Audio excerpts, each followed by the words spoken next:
Welcome back to AI for Founders. I'm Ryan Estes, and if anyone's got a filter to get the cat hair off your black shirt, I'll take it.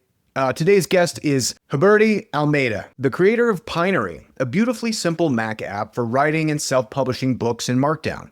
This story starts with a storm in Brazil and a power outage, then zooms out to a life pivot from Square engineer in Canada to farmer builder in the mountains of Brazil. Over 7 years, Heberti took Pinery from side project to product, and now exports production-ready ePub clean PDFs and static websites. It keeps your work private on the device, and it already has more than 600 users with 40 paying subscribers, just 3 weeks after launch at $49.99 a year or $5.99 a month. You will learn how to ship a focus tool without bloat, how to price and defend subscriptions, how to launch with Product Hunt and organic channels, how to add on-device AI proofreading without compromising privacy, and how farm work and tractor time can sharpen product thinking. This is for indie hackers, author founders, product engineers, and anyone who cares about calm tools and creator ownership. Let's get into it. But first, some business. If you're building something great and more people should know, stop waiting for lightning to strike. Get booked on other people's podcasts and put your story in front of ready buyers. Kitcaster has booked thousands of interviews for founders and executives. You get a producer who finds the right show, preps the talking points, and handles the scheduling. You show up and have real conversation. That conversation becomes top of funnel demand, social clips, blog posts, and a steady stream of warm leads. No ad spend, no cold spam, just distribution through trust. Clients use Kitcaster to announce launches, raise rounds, hire teams, and close enterprise deals. If your pipeline would benefit from podcast guest interviews, this is the most efficient way to make it happen. Take the microphone, tell the story, grow the business. Visit kitcaster.com and tell them AI for Founders sent you. That's Kitcaster by Moburst. All right. Coffee is great, but coffee won't prep your meetings for you. It'll just keep you awake while you panic, hastily scrolling through LinkedIn at 6:59 a.m. Ambient, however, will prep your meetings. Each morning you get a founder-tuned briefing sourced overnight from your calendar, your meeting history, and the web. It's like walking into every call with a cheat sheet that you didn't have to write. No more scrambling, no more guessing, just context, confidence, and focus. And if you're raising money, ambient investor dossiers are an absolute must-have. You'll know the investor's portfolio, their interests, and their latest moves before you even step into the room. You'll even get a heads up on red flags. Think of it as the caffeine upgrade that your calendar actually needs. Prep while you sleep, perform while you're awake. Sign up for free at ambient.us. Go check it out at ambient.us. That's ambient.us.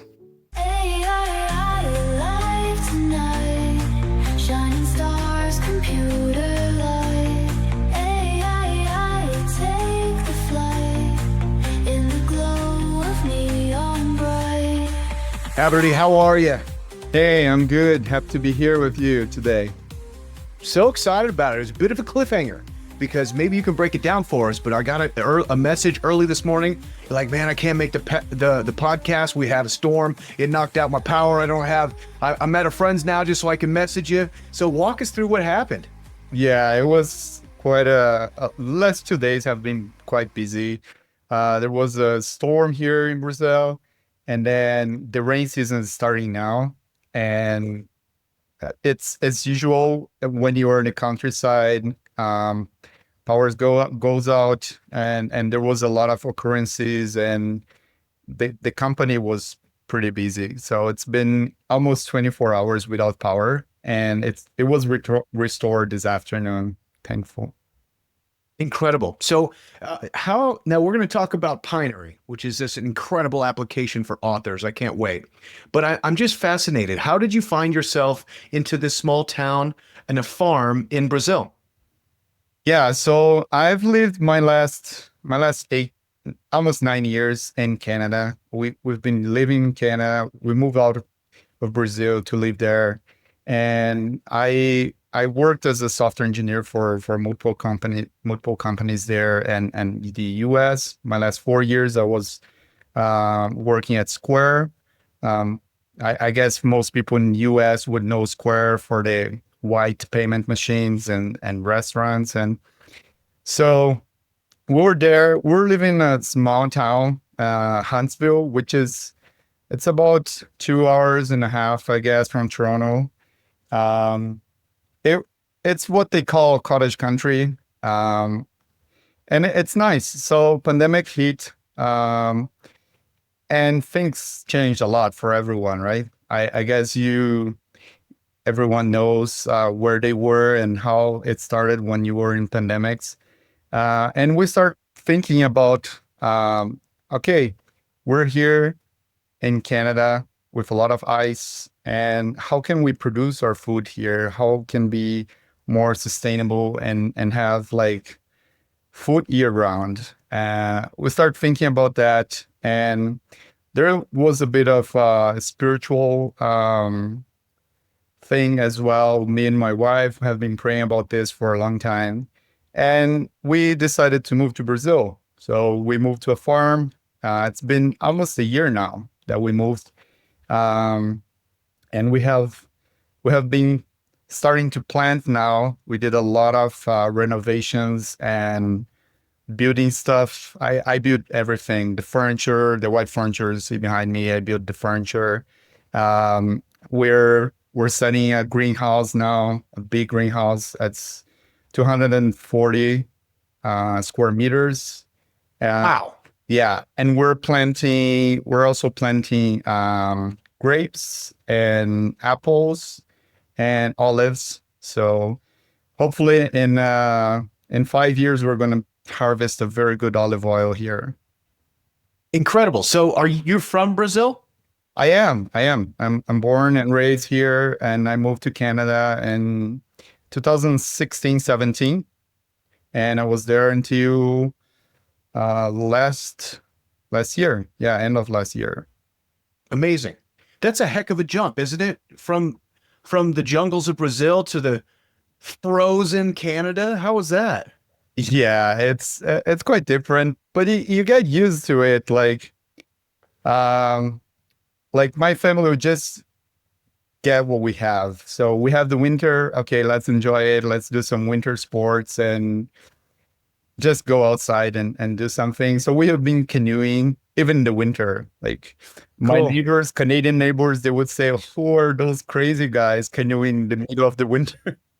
Because the middle of the river wouldn't freeze. So we could canoe, and we would put the three kids in the canoe and we would go for canoeing. And the Incredible. river was the same. So Tell me about the spiritual longing for a farm. Were you in prayer? You're just like, oh dear Lord, it's too cold up here. You got to get us back home. You- no, actually not. I was actually pretty happy in Canada, and that was Yeah. of the spiritual thing. I didn't want to come back to Brazil. Not because Brazil is bad or anything. It's just that um it was like when I moved, you move to a different country. You're good there. We had our house there by the river. It was a very nice area. I had a good job, and but then at some point we start questioning the security and the safety we have in terms of financial safety, because you could have a lot of money, but if you don't have anywhere to buy food or anything, it's just uh, it's just problematic. And we start thinking about that. If we can produce food, and producing food in Canada, it's only possible if you have a heated greenhouse. But then you start depending on gas or natural gas to heat it, and a lot of it's just hard, right? In Brazil, things are much better, like in terms of weather, because you can grow things year round. Even though where we are now, it's high in the mountains, so it's not very warm like down in São Paulo or any other city, but we can grow almost anything here. Cool. So it was really looking around and just wanting to just produce the food that you eat. I suppose I'm trying to think like what kind of food do you produce in Toronto? Like snow cones, maybe some spinach. Yeah, actually, when we lived in an apartment in downtown Toronto, right when we moved to Canada, I built a smart greenhouse, like kind of on a IKEA shelf, so it would control the lights, and then Oh, Siri, it was integrated with HomeKit, so I would send commands to Siri. It would self water and trigger sometimes to water. I could grow tomatoes and a bunch of herbs and things there. It was a fun project to do with kids. now you and I know startups aren't built in boardrooms. They're built in the wild, during 3 a.m. bug fixes, botched launches, and that one meeting where everything almost fall apart. That's what Code Story is all about. It's a podcast where tech founders break down the make or break moments behind their products, what went wrong, what went right, and what nearly wrecked everything. Hosted by Noah Labhart, Code Story goes past the highlight reel and into the honest stuff. Late pivots, brutal bugs, and somehow coming out alive with a product people actually love. If you're in the build stage, the scale stage, or the please let this feature work stage, I can relate. This show will speak to your soul. Listen to Code Story at codestory.co or wherever you get your podcast. Just search Code Story, it'll be right at the top. Because great startups aren't born, they're forged, one hard moment at a time. codestory.co. Okay, I've got a confession. As a podcaster and founder, I'm constantly meeting incredible people, guests, listeners, or other entrepreneurs. But here's my little secret. I'm terrible at following up. My inbox is basically a graveyard of missed opportunities. Does that sound like you? You meet someone amazing, exchange emails, have great intentions, and then life happens. 6 months later, you're kicking yourself thinking, I should have stayed in touch with that person. This is exactly why I started using warmstart.ai. And honestly, it's transformed how I think about my network. Instead of letting relationships go cold, Warmstart analyzes my existing contacts and helps me identify who I should be reaching out to and why. It even writes the outreach messages for me. But here's the key. I review everything before it goes out. I'm not just talking about this because they're a sponsor. I'm talking about it because watching a healthcare executive use this to build his entire advisory board in one weekend with 4 CEO signups made me realize I was leaving money on the table every single day. Your network is your net worth, but only if you actually nurture it. Check out warmstart.ai, use code AIFF to get $50 off your first month. Stop letting your relationships turn into missed revenue. So cool. I love it. And congratulations on actualizing your dream. I think a lot of us have kind of like a nostalgic kind of yearning for a more rural life. You know, it's just something wonderful. I live in Denver, and I'm born and raised in Denver, and have been, lived in the city my whole life until last June. And we didn't move to a farm, but we moved out to kind of like the foothills, just right before pushing into the Rocky Mountains. If you ever heard of like Red Rocks, we're very close to there, just to probably about 10 miles south there in the foothills. And it's been extraordinary. So, I'm going to imagine you growing olive oil or growing olive trees, and be inspired by it. Now walk us through, as you're kind of like transitioning, you have a career, you're a successful product engineer, in Canada, in Brazil. How did the idea of Pinery come about? And why don't you explain to the listeners here exactly what Pinery does? Yeah, so Pinery is it's a self-publishing tool, basically. That's to put it simply. But you write with Markdown, which is nice because all the styles are. It's not like on a regular Word, Microsoft Word, that you copy and paste the text, and it's just a mess, right? You have to remove the styles and everything. So Markdown is a simple plain text language that you can carry the styles, but it's still a plain text. So a header one is defined with a hash. So and then Pinery does a few things. Basically, you write.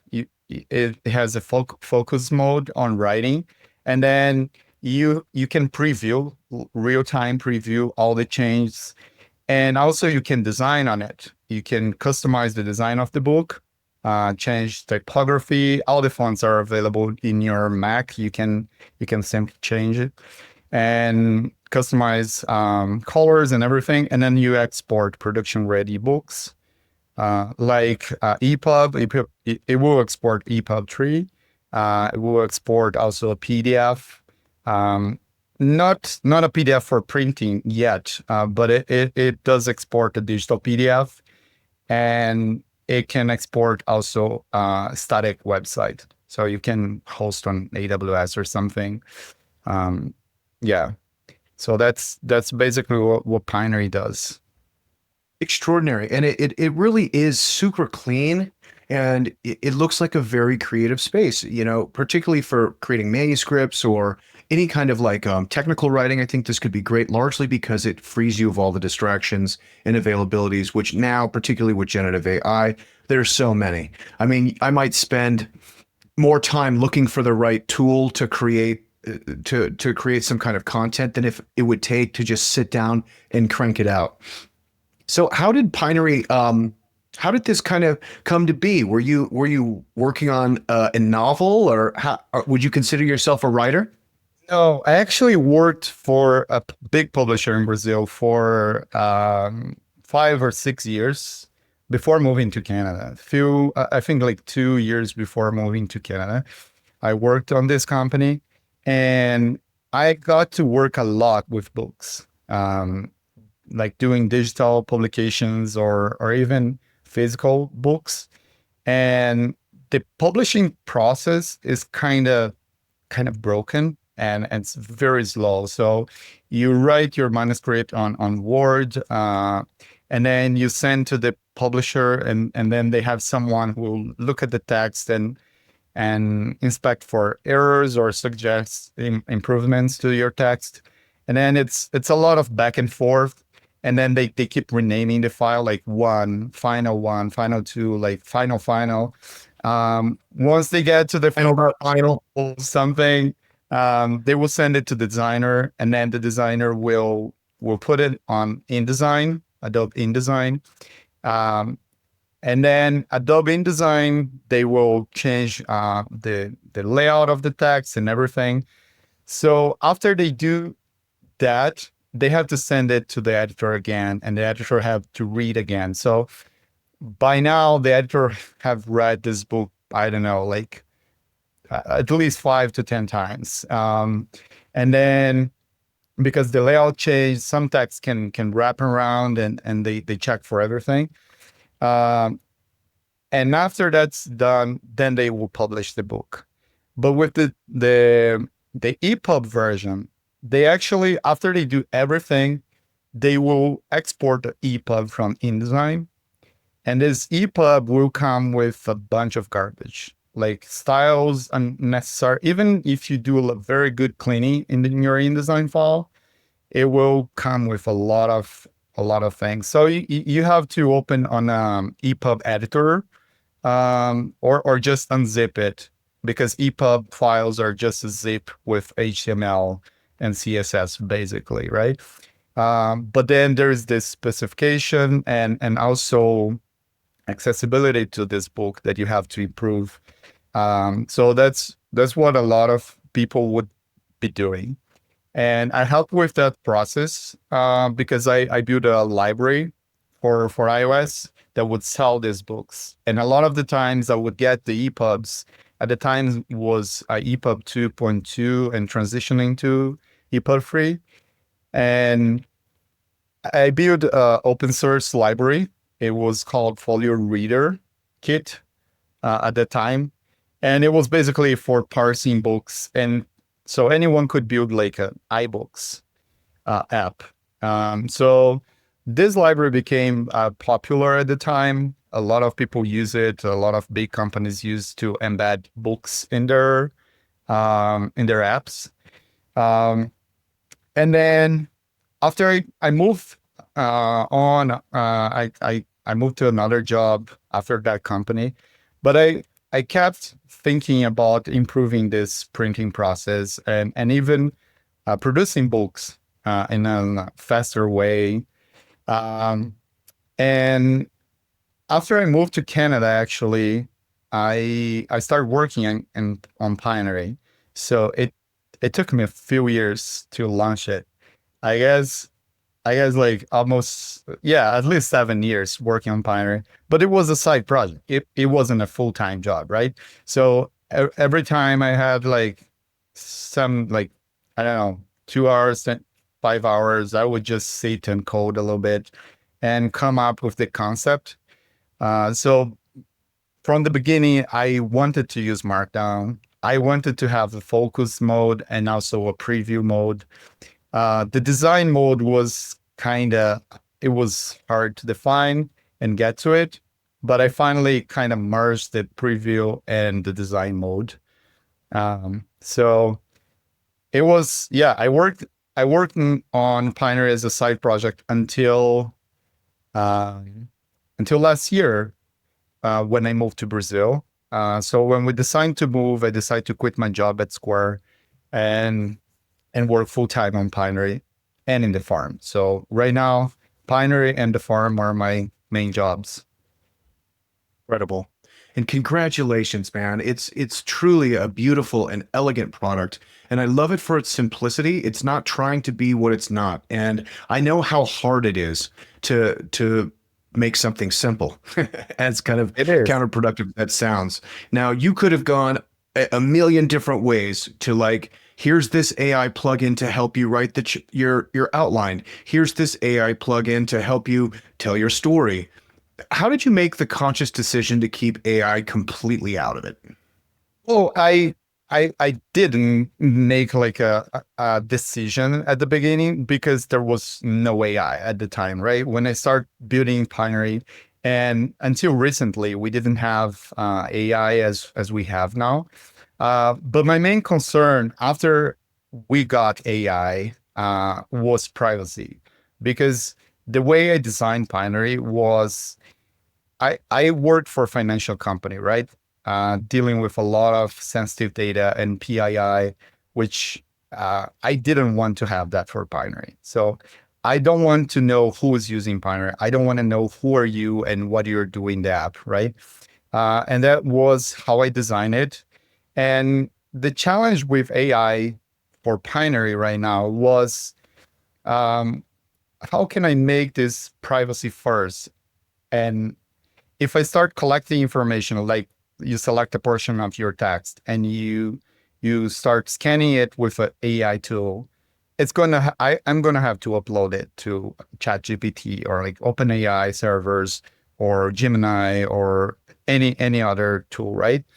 Um, so last year, Apple came up with the writing tools or the Apple Intelligence, right? So I was like, yeah, this sounds like a good approach, because I can have on-device AI and I do not have to send any of the user data to the cloud or anything. Everything you write stay in your device. If you want, you can sync with iCloud or Dropbox or anything, right? Because it's a file-based system. So it works offline. And this year with macOS 26, they actually introduced foundation models, which is they gave access to the LLMs that we use when you ask like writing tools on Mac to rewrite or proofread some part of the text. And you can actually run prompts and everything on these models, and they are all embedded in your device, and they're quite good. Today, actually, after I got the power restored here, I was playing. I've been playing for a couple weeks now with foundation models, and I have a good implementation, I think, for it. The only downside I would say is you have to be running macOS 26, which is the latest one, right? To have access to that. But then I can proofread, suggest improvements. By now you can proofread your text, or you can rewrite with a different tone, more friendly. But those are the default tools. And now I'm writing a more advanced proofreading tool that can integrate things like text suggestions and things like that. Interesting. I actually really like that it's not integrated directly. I think that's probably what everyone learned at first is like, here's how we can affect the copy that we're doing with AI to make it better, to give it a different tone, to change it from negative to positive, to take all your attitude and sassiness out of your email. Oh, maybe that's just me. But what I like about this is that, like, ultimately, if you're writing something that's beyond an email, if you want to publish a blog, you want to publish a book for sure, obviously, even like a menu, at some point you're going to have to sit down, really read it, and really go through every single thing that the AI generated or helped you with, you know? So having like the complete, not having the tool set to just be like, just scan it with Claude or whatever. Be like, no, we're going to go into a very simple user application and just read it and edit it, because ultimately, you know, that's what's going to give it the special sauce. You know, I love the LLMs for giving me the ability to write at least with clarity for once. You know, I'm more a poetic writer, so I'm going to use alliteration and rhyming, and when it's not appropriate, and it'll just take that out. Be like, I know what you're trying to say. Let me make it really crystal clear. So once you have a structure that's very clear, but then I want to punch it up. I want to give it that Ryan Estes feeling, you know, but I want to do that independently. So like, I like the fact that it's not. Now, of course, there's a bunch of cool ways that you could enhance it, which are awesome. But, you know, it kind of goes along with this kind of saying that's been popping up for me all the time with AI. It's like either you're as close to it as you can possibly get, or you're as far away as you can possibly get. In between, you're going to get dusted. You know, so if you're working on a manuscript through LLMs and you're bringing it to a position that's great, and then you bring it to Pinery, because this is where we're going to ultimately do the final human in the loop, you know, edits. So it basically give it its final touch. I love that. Now, let's talk about the business model a little bit, because it's only available right now at the Mac App Store, totally free, and then there's in-app purchases. So how do you get paid from the application that you've been building? Yeah. So this, first of all, this is my main income right now, right? I don't have any other income. I quit my job. So I cannot just write code for free. So a lot of people question subscription model, but it is by far the best way to sustain software. And the pricing model, I went through a lot. Charge only for updates, and you buy a version. But being on the App Store, on the Mac App Store, it limits you a lot because the system is designed for subscriptions. Of course, for Apple is also better, right? Because they, and in the long term is better for them. So I decided on a price, which I think it's fair for what this software delivers. Let's say if you write a book and you export a book and you sell this book. If you sell, depending on the book, if you sell one copy of the book, you pay for the subscription of 1 year of the software. And then it has a monthly, basically a monthly and a yearly payment. Yeah, that's basically it. What's the annual subscription? So the annual is $49.99, and It's great. US dollars, and the monthly is $5.99. Yeah, it's incredible. How did you land at that price point? I look at a bunch of competitors, and software that do similar things, and then I decided, okay, this is going to be the price. It's yeah, there's not a lot of science behind it. Just kind of a gut feeling. You're like, Yeah. right here. Incredible. Okay. Yeah, how many customers do you have to date? So we have right now I have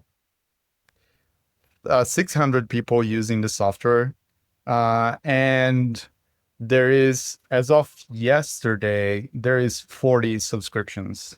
Amazing. Yeah, so I think it's a good rate. I launched the software like three weeks ago. Yeah. Yeah, so a little over 3 weeks. So it's not even a month. For the first month, I'm quite happy with that. Absolutely. How did you go about finding your first customers? I launched on Product Hunt. as soon as Apple approved, because the Apple approval process for they're very picky for the first time you submit the software. And I've been submitting software to Apple since like 2009. But then I've never submitted anything for myself, right? Like it was always something I did, but well, always for a big company. And then this it was quite challenging. They have a lot of requests, especially on the subscription screen. They want everything to be very clear, the way you put there. Um, yeah, they're very picky on that. Yeah. What is Apple's cut? Are they taking 30% subscriptions? They usually take 30%, but if you submit if you open your company and in your account there and you sign up for the small business program, then they will take 15%. So right Yeah. now their cut is going to be 15%. Is there kind of like a advertising opportunities in the app? Like, what's the best way to drive traffic to the Mac App Store aside from podcast interviews, of course? Actually, I actually thought about ads, but they don't have ads in the Mac App Store. So on iPhone or like iOS App Store, you can advertise your app. Um, but on Mac, unfortunately, they don't have anything like that. So right now, Product Hunt gave me a lot of traffic, and some people start using and posting on newsletters and things like that, like design newsletters, and writers newsletters, and that's driving a lot of traffic to the website right now, and people are downloading. Uh, but that's most, I would say right now, 100% is organic. Cool. Yeah, that's amazing. Like, what's the plan? What's the marketing kind of go to market to bring users on? I mean, obviously, like it's pretty product led, right? Because that's kind of your sweet spot. Yeah. And if writers like it, I mean, they start talking on Reddit about it, like then it just starts kind of catching fire.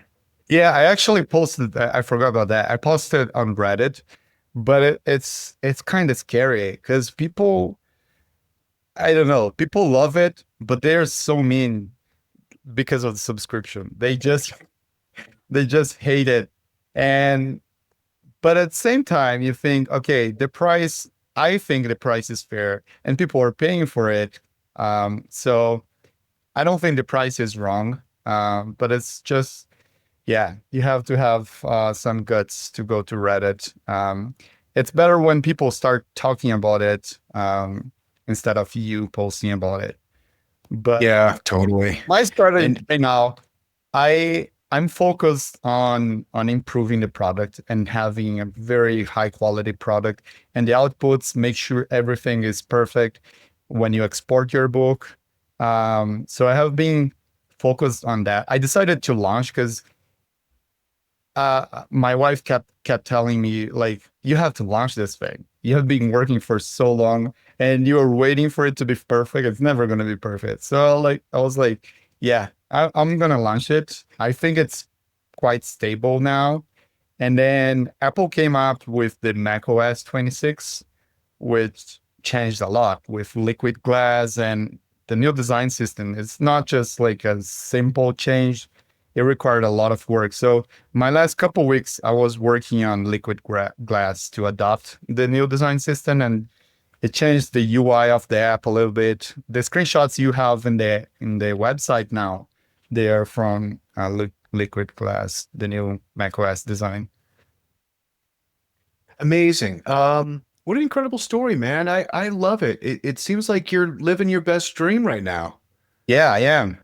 And Yeah. it's been quite wild. Like in the morning, I wake up early, I code a little bit, and then I go on my tractor and I plow the land and I prepare the soil. And then yeah, I've been doing a lot of stuff like very disconnected.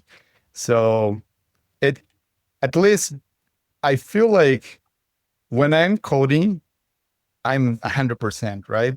Because when you do it full time, I have been doing iOS, macOS apps since 2009, basically. And Yeah.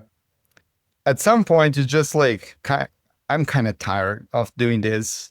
But I like doing this. It's just that it's so stressful. Like at Square, when I was on call, there's like, man, payments not working is a nightmare.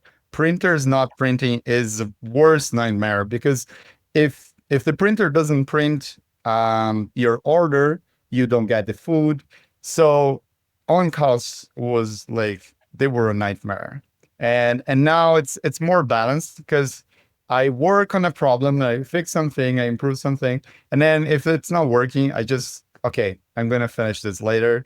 I go back, go to the tractor or go do something in the farm, and then when I come back, I have like fresh mind and it's easier. I feel that I have been solving problems way faster, even though I'm working less.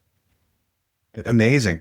It's the clarity of thought. What's on the product roadmap? You said you want to make big improvements. What do the next 12 months look like for Pinery? Yeah, so the main thing I've been working now is trying to implement the use of foundation models to actually parse your text, understand it, and suggest grammar errors, improvements, and all kinds of syntax and text improvements.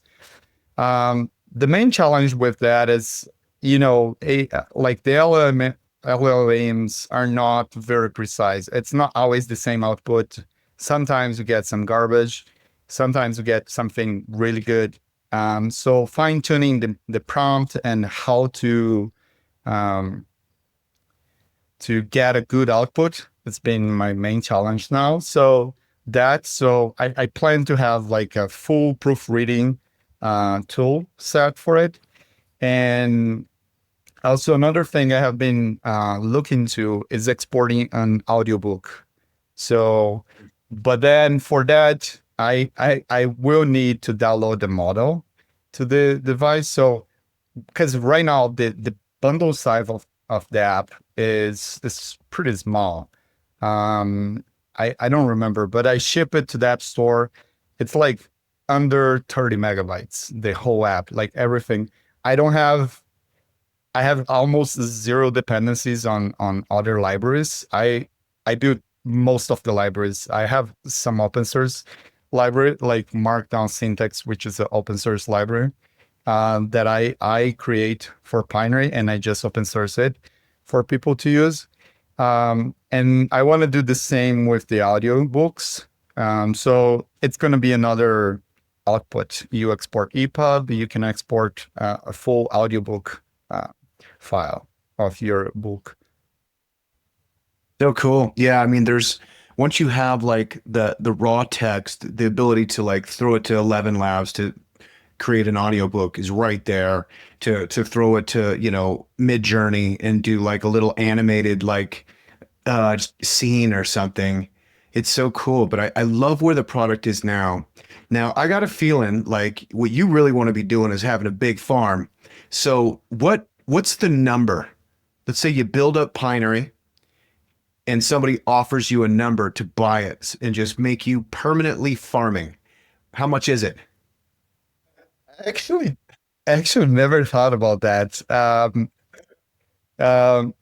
would I wouldn't say I will be permanently farming forever, but I really love it. I yeah, I can think about it right now, like a number. Yeah, I can think. Million. No. Million, more or less.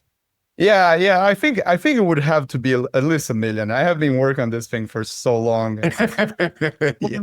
The passion and yeah. Incredible.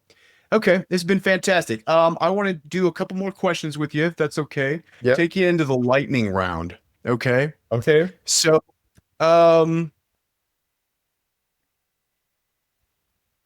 if you're entering college today, knowing what you know now, what would you study?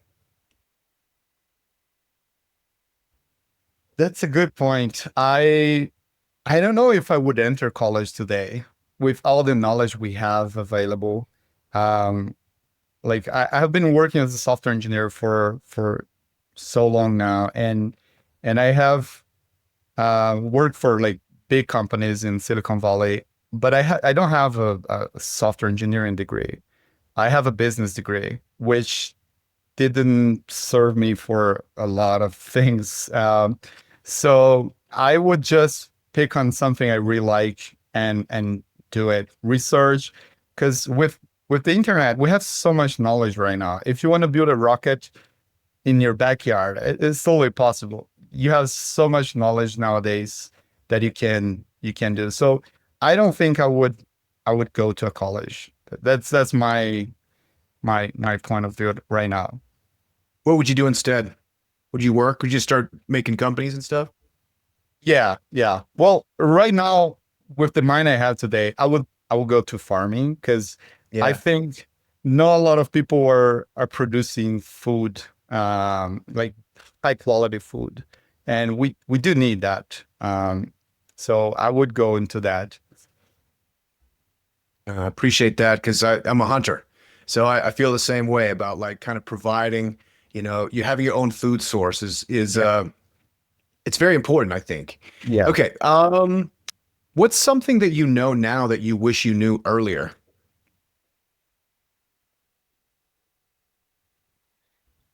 I think I think all the experience with software development, I know now it makes my life so much easier to like everything, like even farming.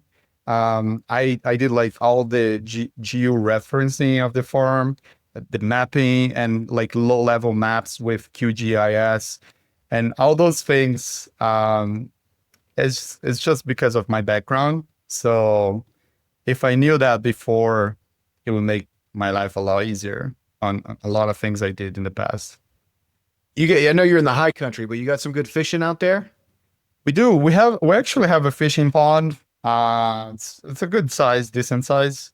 Yeah, I'm not a big fisher, but I go there with the kids and we have some fun fishing. Nice. Cool. How about this one? If you could live in any historic era, time and place, where would it be and when would it be?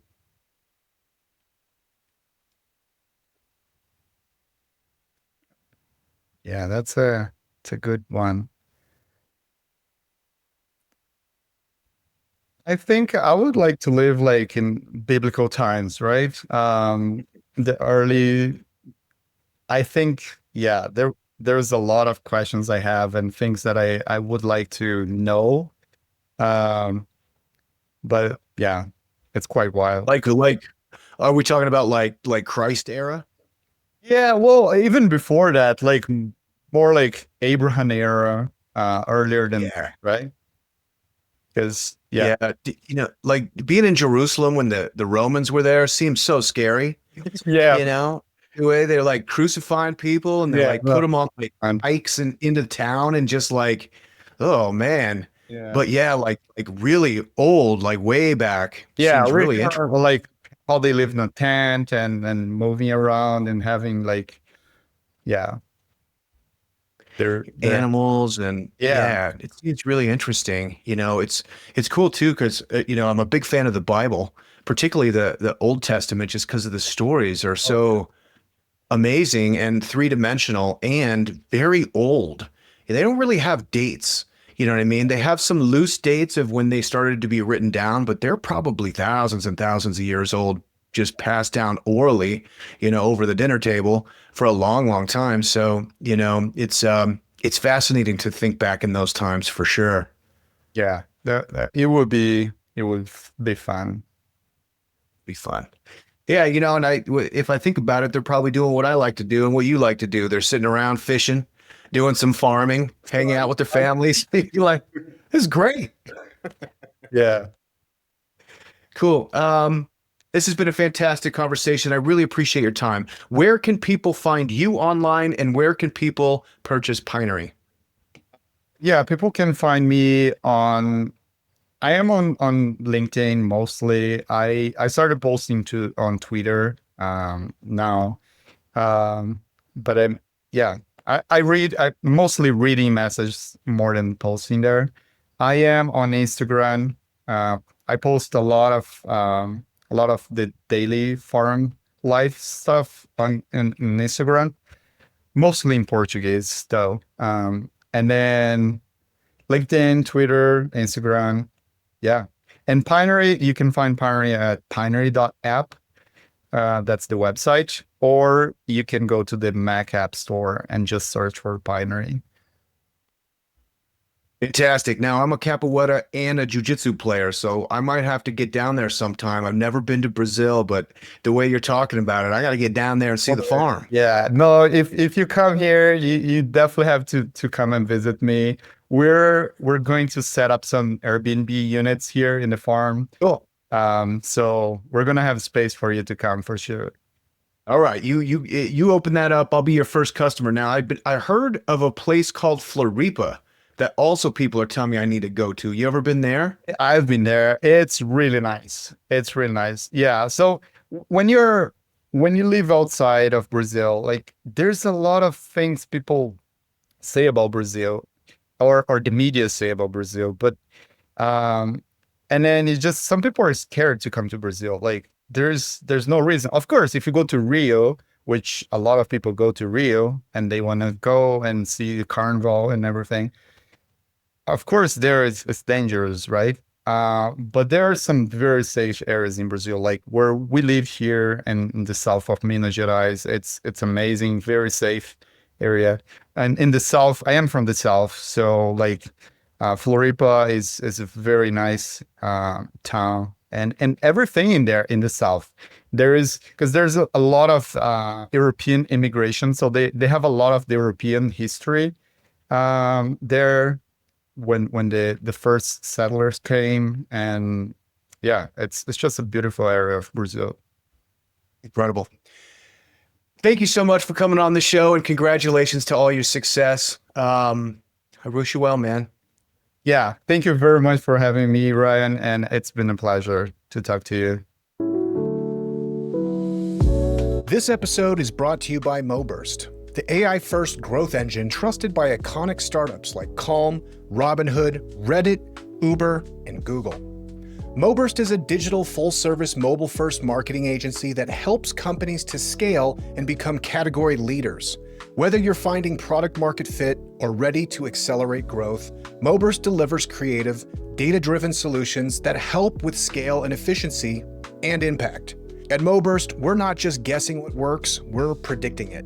As an AI-first agency, MoBurst uses cutting-edge tools to analyze user behavior, adapt creative in real time, and uncover hidden growth opportunities. The result, marketing that's faster, smarter, and built to convert. From early-stage startups to global brands, we've helped hundreds of companies overcome complex challenges, unlock new audiences, and optimize every metric that matters. At MoBurst, we believe that creative thinking, advanced technology, and data are the core drivers of success at scale. If you're serious about scaling your business with precision and purpose, it's time to talk to MoBurst. Visit moburst.com and let's build something category-defining together.